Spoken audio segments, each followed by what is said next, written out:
안녕하세요. 울랄라 김희숙입니다. 오늘은 4월 5일 금요일입니다.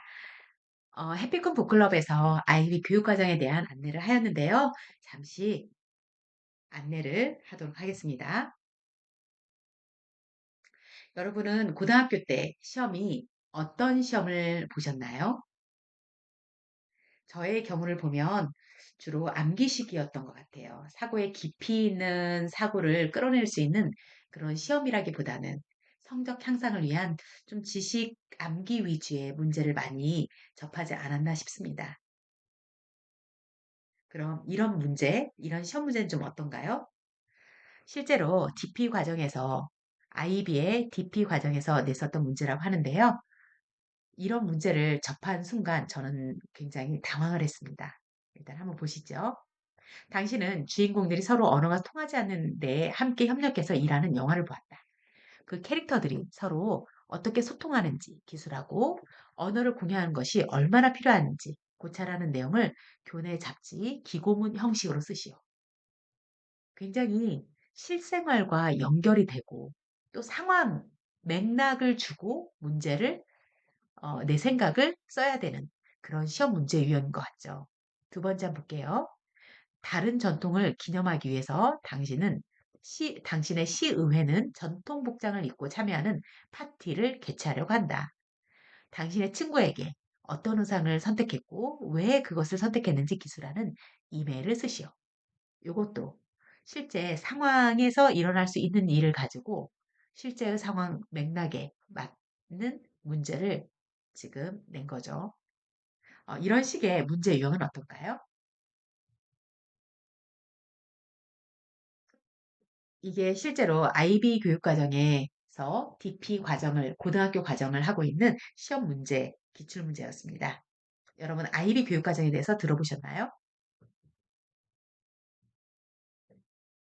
IB 교육과정은 1968년 스위스에서 UN 주재원 자녀들이 본국의 대입 시험을 제대로 준비하지 못하자 세계 어느 나라 대입에서도 인정받을 수 있는 그런 어, 받을 수 있도록 개발된 국제 공인 대입 시험 및 교육 프로그램을 IB 프로그램이라고 합니다.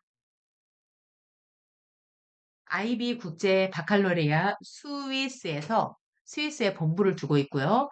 비영리 교육재단이고 국제 인증 학교 교육 프로그램인데요. 여기 제가 빨갛게 지금 표시한 부분, 이 과정은 주로 역량을 많이 중요시하는 그런 교육 과정입니다. 그래서 개념을 이해하고 탐구 학습을 더 강조하고 있어서 결국은 학습자의 자기 주도성을 추구하는 그런 교육 체제를 말합니다. 이 빨간 부분을 보니까 내년부터 중학교 1학년, 고등학교 1학년에서 실시하는 또 초등학교 3, 4학년이죠. 2022 개정교육 과정에서 추구하고자 하는 그런 교육 과정과도 어, 약간 통하는 부분이 많이 있죠. IB는 수능과 내신 모두 전과목, 논서술, 프로젝트 기반의 정성 평가라고 합니다. 그런데도 이 프로그램 자체에서는 채점의 공정성이 있어서 전 세계 수천 개의 명문 대에서 인정받고 있다고 합니다. 우리 한국에서도 2017년도에 검토가 들어가고 2021년도 국공립 IB 월드스쿨이 탄생했다고 합니다. 제주도와 대구에서 먼저 실시가 되었고 저는 경기도 지역에서 근무하고 있는데요. 작년부터 IB에 대한 관심이 좀 더 많이 깊어졌다라는 생각이 들고 있습니다. 이제 IB를 넘어서 KB로 넘어가자라고 하는데요. 집어넣기만 하는 그런 교육에서 꺼내는 교육까지 평가하는 이런 IB는 교과서의 생각, 저자의 생각을 넘어서 내 생각을 기를 수 있는 그런 교육이라고 합니다. 현재 수능에서 객관식 상대평가로 지금 치러지고 있는데요. 이러한 것들이 IB에서는 전과목 논서술로 대학을 진학하게 하는 그런 사례를 도입하려고 시도하고 있습니다. 그래서 여기에 관련된 영상이 있는데요. IB 수업이 궁금해라는 이런 영상 어, 한번 살짝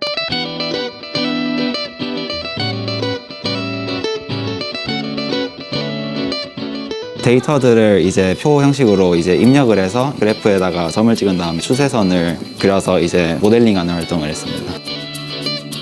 일반적으로 알고 있는 개념을 듣고 문제풀이 방식이 아닌 개념을 이해하고 설명하고 그거에 대해서 토론하고 질문에 대한 답을 하는 식으로 수업을 진행하고 있습니다. 한국 교육 과정에서는 객관식 문제가 많이 출제돼서 모르더라도 찍어서 맞추는 경우도 있었는데 IB 평가의 경우에는 100% 모두 주관식 문제가 출제되기 때문에 평소에도 풀이 과정 적는 연습도 많이 하면서 자신이 진짜 뭘 아는지 확실하게 알 수 있는 점이 좋은 것 같아요. 내부 평가는 탐구 보고서를 쓰는 거를 하고 있고 일상생활에서 있는 데이터들을 바탕으로 GDC 아니면 데스모스 같은 그래프를 모델링 해주는 시스템을 이용해서 그래프를 그리고 이제 결과까지 도출하는 그런 활동을 하고 있습니다. 그냥 수학 공식을 배우는 것보다 그런 그래프를 직접 입력해서 어떻게 생긴지도 보고 하면 훨씬 더 수학이 와닿고 그런 걸 통해서 탐구 능력도 훨씬 키울 수 있다고 생각을 합니다. 편법이 통하지 않는 수학인 것 같아요. 중학교 때는 막 시간 내에 문제풀이를 하는 거니까 원래는 막 후다닥 풀 수 있었는데 지금은 그런 편법이 통하지 않고 다 하나하나 풀이 과정을 써야 되니까 그런 편법이 통하지 않는 수학이 저는 IB 수학이라고 생각을 해요.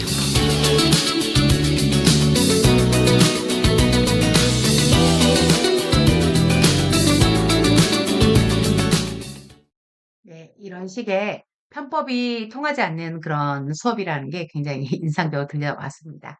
IB의 교육의 목표는요, 적극적이고 공감할 줄 알며 서로 다름을 이해하고 존중하는 평생 학습자를 장려한다고 합니다. IB에서 추구하고 있는 학습자 상이 있는데요. 10가지가 있습니다. 탐구하는 사람, 지식이 풍부한 사람, 사고하는 사람, 소통하는 사람, 원칙을 지키는 사람, 열린 마음을 가진 사람, 배려하는 사람, 도전하는 사람, 균형 잡힌 사람, 성찰하는 사람인데요. 평생 학습적인 측면에서 여러분은 어떤 것이 중요하다고 생각합니까? 그리고 그 이유는 무엇일까요?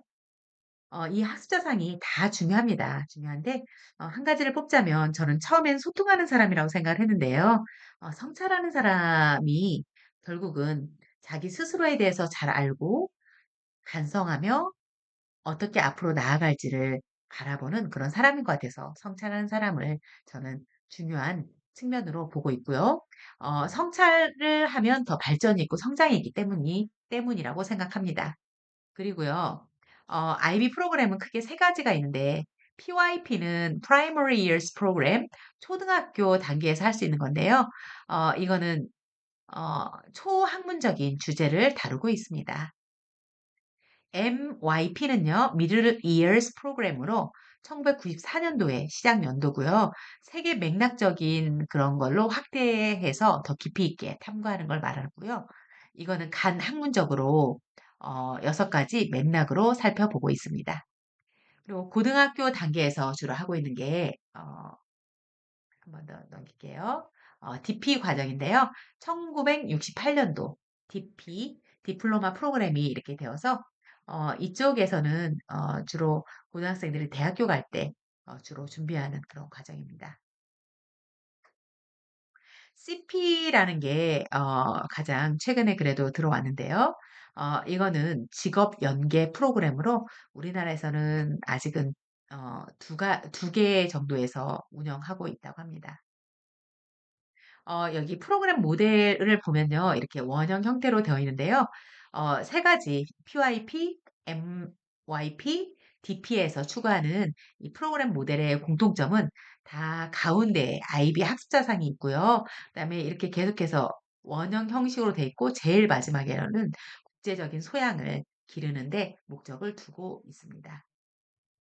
이게 MYP고요. 그다음 나와 있는 게 DP입니다. 그래서 IB는 학생들이 단편적인 사실을 지식으로 학습하는 것에서 벗어나서 탐구의 과정을 통해서 배우는 것을 삶으로 이어질 수 있도록 전이될 수 있도록 하는 개념적인 이해를 형성하도록 하는 개념 기반 탐구 학습을 기반으로 수업과 평가를 구성합니다. 탐구학습을 굉장히 2022 개정교육과정에서도 강조를 많이 하고 있는데요. 탐구학습은 결국 학생들이 하나의 단원을 오랜 기간 동안 학습을 하고 이 과정을 하는 동안 깊이 있는 탐구를 이끄는 핵심 아이디어들을 어, 세상 밖과도 이렇게 밀접하게 관련되어 있다고 합니다. 그래서 이 탐구학습에서는요, 질문이 굉장히 중요합니다. 스스로 의문을 제기하고 탐구 문제를 설계하고 또 학생들이 제시하는 다양한 방법들을 평가하게 된다고 합니다. 헬스 머독은 탐구 사이클을 이렇게 이야기를 하고 있는데요. 가운데 reflectioning on personal understanding 어떤 개인적인 이해를 위해서 계속 성찰의 과정이 가운데 있고요. 겉에서는 찾아내기, 준비하기, 찾아내기, 범주화하고 더 나아가고 결론 짓고 행동하는 이런 사이클을 가지고 있는 형태를 취하고요.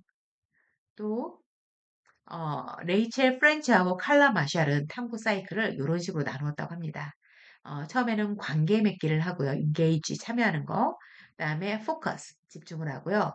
investigate 조사 단계를 거쳐서 organize 조직하고 generalize 일반화시켜서 transfer 전이하고요. 겉에서는 계속해서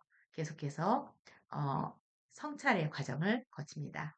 이거는 개념 기반 탐구 모형을 가지고 있습니다. IB 국제공인 강사 과정이 있고요. 대학 연계의 IB 전문가 과정이 있는데요. 저는 올해 이 아이백이라고 하는 대학 연계 IB 전문가 과정을 지금 밟고 있습니다. 이제 IB 프로그램에 대해서 조금이라도 익숙해졌나요? 저도 이제 시작하는 단계입니다. 탐구하고 실행하고 성찰하는 수업을 위한 탐구 기반의 개념 기반 교육 과정을 늘 고민하고 배우고자 합니다. 이 자료는 여기에서 참고를 했고요. 이상으로 오늘 IB 교육 과정에 대한 소개를 마치도록 하겠습니다. 감사합니다. 올랄라 김미숙이었습니다.